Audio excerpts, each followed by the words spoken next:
Mexico. Kicking back, having a nice cocktail, and watching a parade of walkers stumble into the sea. So refreshing. It's Fear the Walking Dead, Season 2, Episode 11. Pablo and Jessica.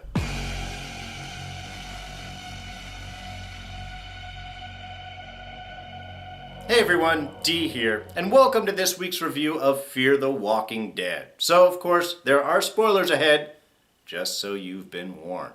Alright, now this week's episode deals with the concepts of family and loss, and that is implied through the title Pablo and Jessica. Now, Pablo is Lucienne's brother, and he was the one that she was searching for when she first ran into Nick, someone else who walks with the dead.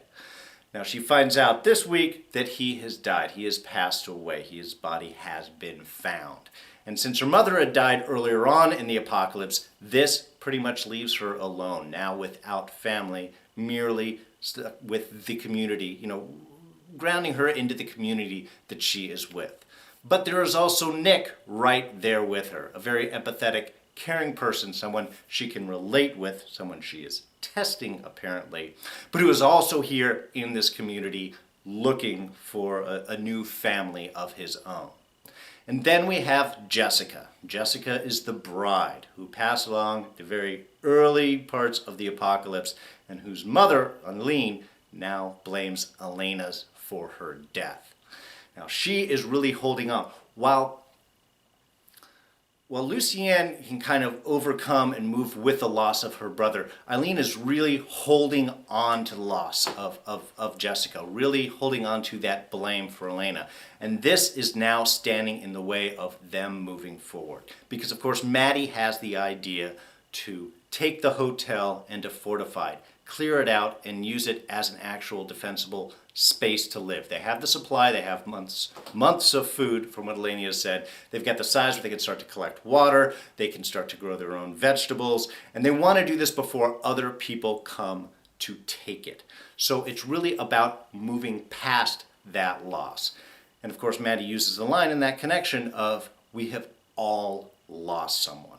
And while that is true, it's not really the same for Madeline. I mean, she hasn't lost any real member of her family. Nick is gone, but he's not dead. He is not lost. And her real big complaint and worry this week is that she had left Alicia alone, that she had sort of abandoned her after her husband had died, Steve, and of course Nick started to cascade into his heroin addiction and all of those problems. All of her focus went to him, and she was kind of left as the smart, capable child to sort of raise herself, to be on her own. Now, really, this ends up being a benefit for Alicia because that was what allowed her to adapt to this new world, to sort of switch modes and now become quite a smart and capable survivor, really looking out for what is important and certainly willing to get her hands dirty in order to do it. So that particular loss is actually really overcome quickly, and a nice little connection scene between the two of them. I'm glad that this was something that they were able to hit and move on. Now, the one other person really dealing with loss this week is Strand. Now, of course, he has already lost Tom, but it's in these moments that things start to quiet, when he's starting to look towards the future, to have those moments, that it really has started to sink in. And this is something that he can identify with Oscar, the husband, or new husband, very brief husband. In just a beautiful scene at the end there, where Strand really can make that emotional connection of understanding loss, understanding love, understanding when somebody touches your soul and that then they are gone. And his offer to help transition her over, again, in the statement, it's no longer her. And to help in that process so that Oscar can turn around and actually clear and come forward and move forward from this situation, I thought was just a beautiful way to end this episode. All right, just a couple of big moments before we go on to points of interest. First off, the tale of the bite. Now that was quite interesting, but there is a big clue given in the midst of that story to what really might have happened. As he is telling that there was a kid, like Nick. And at some point, he wasn't doing all so well. He took a drug, and he didn't know what he took, but it made him act like a walker. He was confused. People were rounding up the walkers. He got rounded up with them, and the doctor went to try and save him. People beating him up, and in the midst of that, while the living were beat of me, the dead bit me. And then he was taken away to see what could happen. The story with the truth was given right there, I believe. He may not have been bitten by the dead. In fact, he probably was not bitten by an actual dead, but bitten by the kid who was acting like the dead. If he was caught up in the midst of their group, and he went to save, and the humans were pulling him off, the fact that he has survived a walker bite, and it was in the midst of this melee, I think that's the given. That's what we're going to end up finding out, that it wasn't one of the walkers that bit him. Probably later on an actual walker will, and then he won't do as well.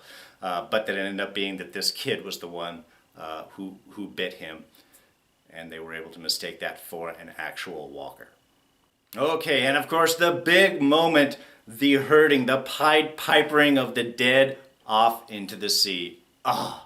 It was so beautiful. It was a thing of beauty. I loved every moment of it. First, I loved the idea that Maddie had to just step in and really approach the situation. This is a defensible location. We can wall it off. We can clear it out. We've got food. This is the place to hole up. I love that idea of thinking. There was no reason for them to wander around. They're not going to find Nick. They're not going to find anyone else. It's best to hold up in a defensible location. So I just love that decision making.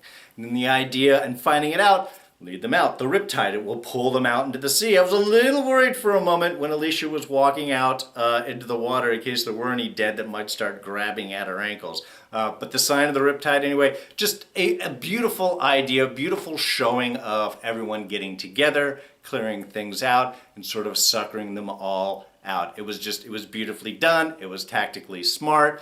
Only a couple of little kind of things that I was thinking during it. One, Maddie, did you have to be so close? You look like you're like 5 feet in front of these.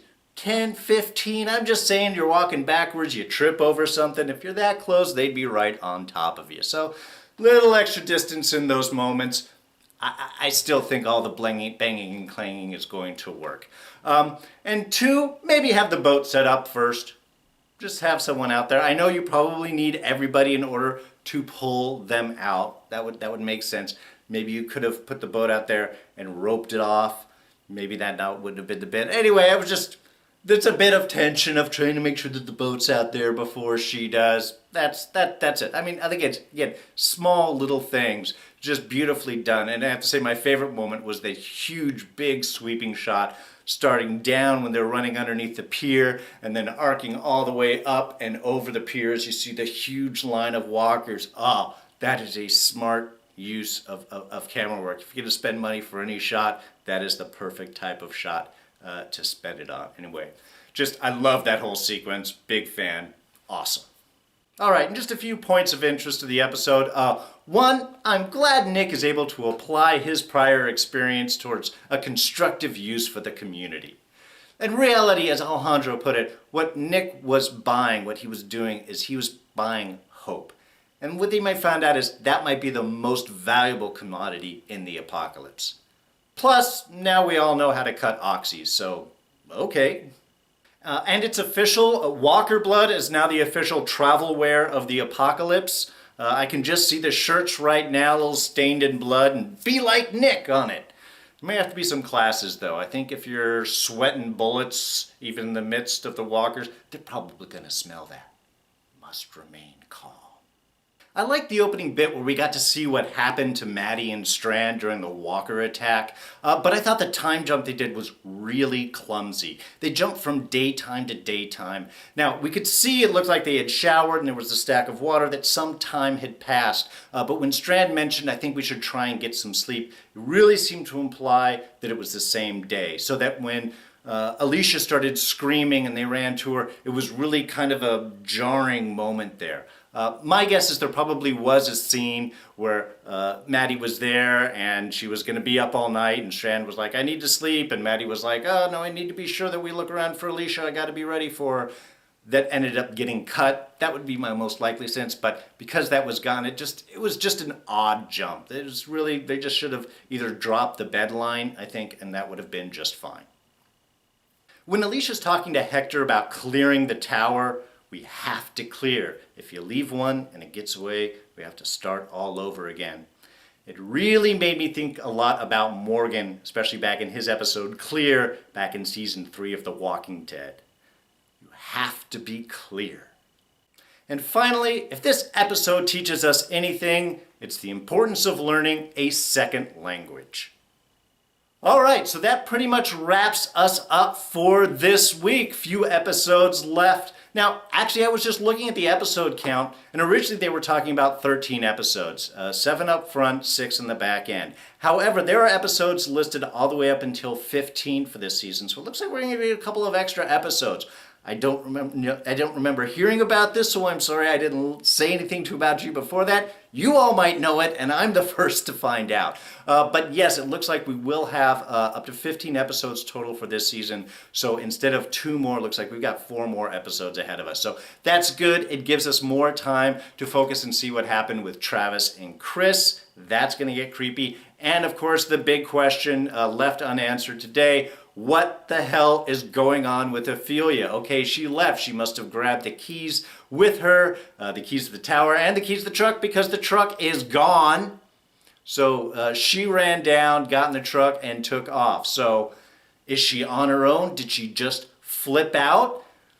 Maybe her dad survived. Apparently the rumor is that he did. Maybe he came up and followed them and then got her and got back. I mean, that's kind of a reach. I would believe more likely that she just flipped and decided, I have to go back and I have to look.